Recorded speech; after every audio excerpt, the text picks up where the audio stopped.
Gente, amanhã, 11 de abril, é o Dia Mundial de Conscientização do Parkinson. É uma doença neurodegenerativa que afeta 1% dos idosos do mundo, cerca de 200 mil deles aqui no Brasil. A data é uma oportunidade para conhecer um pouco mais sobre a doença e por isso nós vamos conversar agora ao vivo com a médica neurologista Laura Moriyama. Laura, bom dia para você, muito obrigado pela presença aqui no Tá No Ar Campinas. Bom dia, obrigada pela oportunidade e obrigado também a quem está nos assistindo e tentando saber um pouquinho mais sobre a doença de Parkinson. Ô Laura, por falar em conhecer um pouquinho mais da doença de Parkinson, o que é a doença de Parkinson? É uma boa pergunta. Então, como você disse, é uma doença chamada neurodegenerativa, ou seja, com o passar do tempo, alguns neurônios vão degenerando, eles morrem mesmo, né, os neurônios. E isso acaba levando à presença de alguns sinais. Os mais famosos são o tremor, né, que os pacientes apresentam com frequência, e também as dificuldades para falar, para caminhar, e a lentificação dos movimentos, que na verdade é o mais comum de acontecer.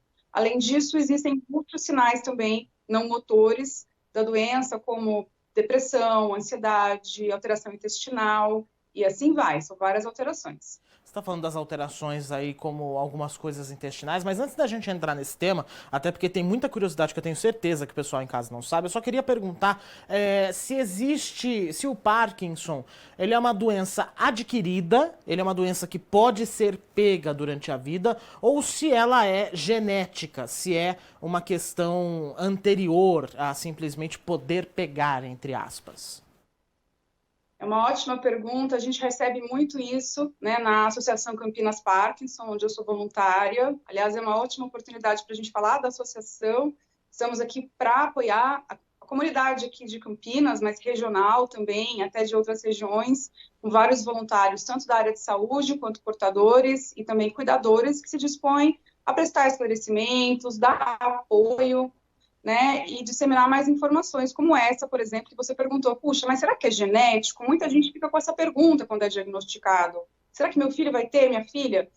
Na maioria das vezes não é genético. 10% pode haver alguma influência de uma mutação genética, mas geralmente é adquirida mesmo, como você falou. Entendi. Falando sobre as questões que às vezes podem parecer como outras doenças, mas que podem ser Parkinson. Você falou de problemas intestinais, de ansiedade, depressão, mas existem muitos outros sintomas, não necessariamente físicos, que podem indicar que a pessoa tenha o Parkinson, não é?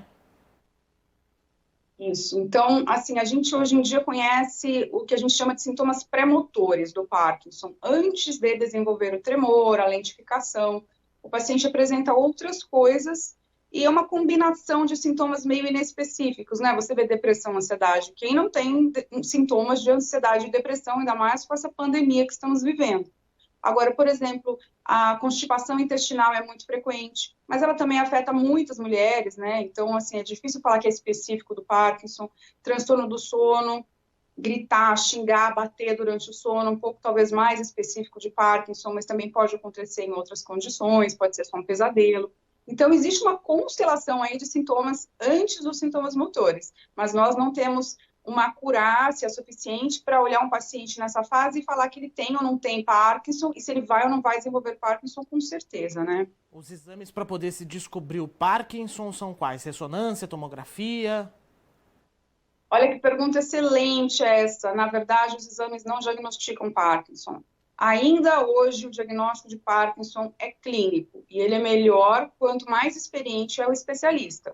Então, quando existe mesmo uma dúvida muito grande, eu acho que a questão é realmente colocar um especialista na questão do diagnóstico mesmo, ou ajudar no acompanhamento. Os exames como a ressonância, a tomografia, eles são importantes, mas mais para excluir outras coisas que podem parecer Parkinson do que falar com certeza isso é Parkinson. Entendi. Bom, a primeira procura tem que ser a um neurologista, ou talvez não. Raramente é o neurologista, isso é o mais interessante. Muitas vezes é uma dor no ombro, que leva ao ortopedista, é uma dor nas costas. A falta de piscamento que vem dessa lentificação dos movimentos, né, pode levar aí um pouco de olho seco, coceira no olho, aí vai num oftalmologista, e o oftalmo, a minha irmã é oftalmologista excelente, ela sempre fala, vi mais um Parkinson essa semana, encaminhei para um neurologista. Então, o primeiro médico nem sempre é o neurologista, às vezes é um outro.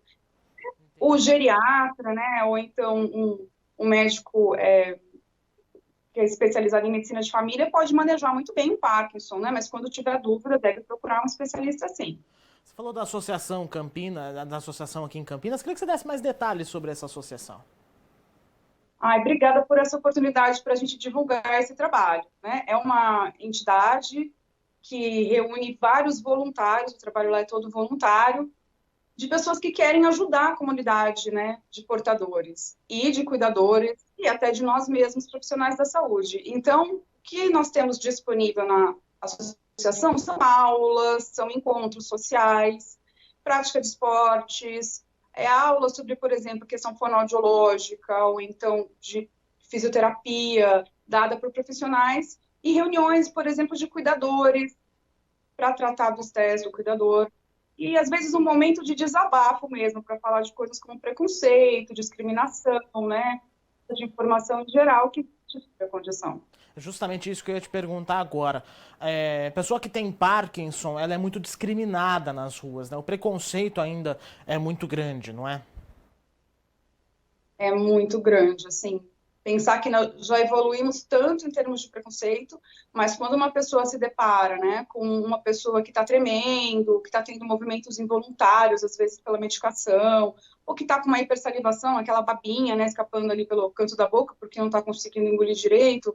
Então, existe realmente uma reação, às vezes, por desconhecimento, ficar com um pouco de medo da pessoa, ou olhar e depois se sentir mal porque olhou, né, e não saber como é que conversa com aquela pessoa.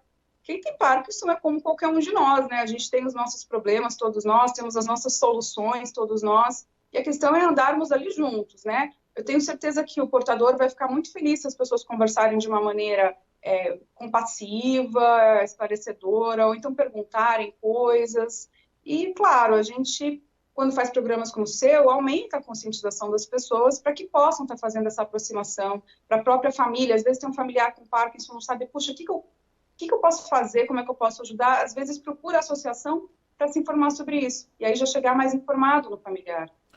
Agora, doutor, existe crise no Parkinson? Por exemplo, a pessoa começar a ter uma crise de movimentos involuntários. E se tiver essa crise, o que alguém que estiver por perto pode ou deve fazer e também não deve fazer, né? Para evitar prejudicar ainda mais o paciente?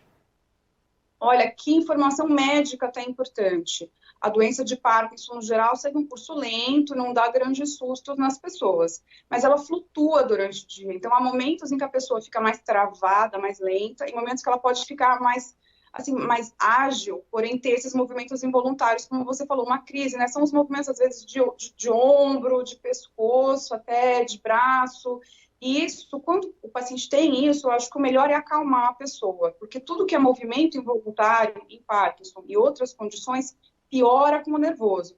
Então, primeiro é não entrar em pânico, né? Se a pessoa estiver com risco de cair, apoiar para que a pessoa não caia, porque às vezes pode prejudicar a caminhada mesmo da pessoa. Se estiver segurando alguma coisa na mão, ajudar a segurar, mas sem pânico, né? E depois falar com o médico, porque geralmente precisa haver uma regulagem, né, da dose da medicação, para que não aconteçam ou diminuam essas crises.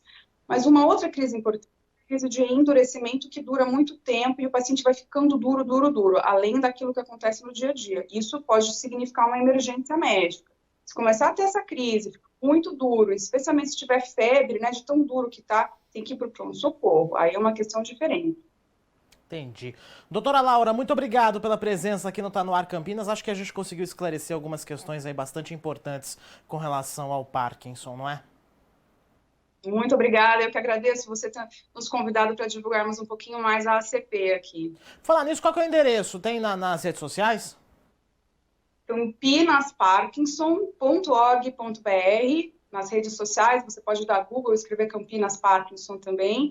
Tem WhatsApp, tem telefone, tem e-mail. Estamos esperando, contamos com a sua presença lá para estar nos ajudando, para estar se ajudando, estarmos todos juntos. Perfeito. Muito obrigado, viu, doutora Laura? Uma ótima tarde e grande fim de semana.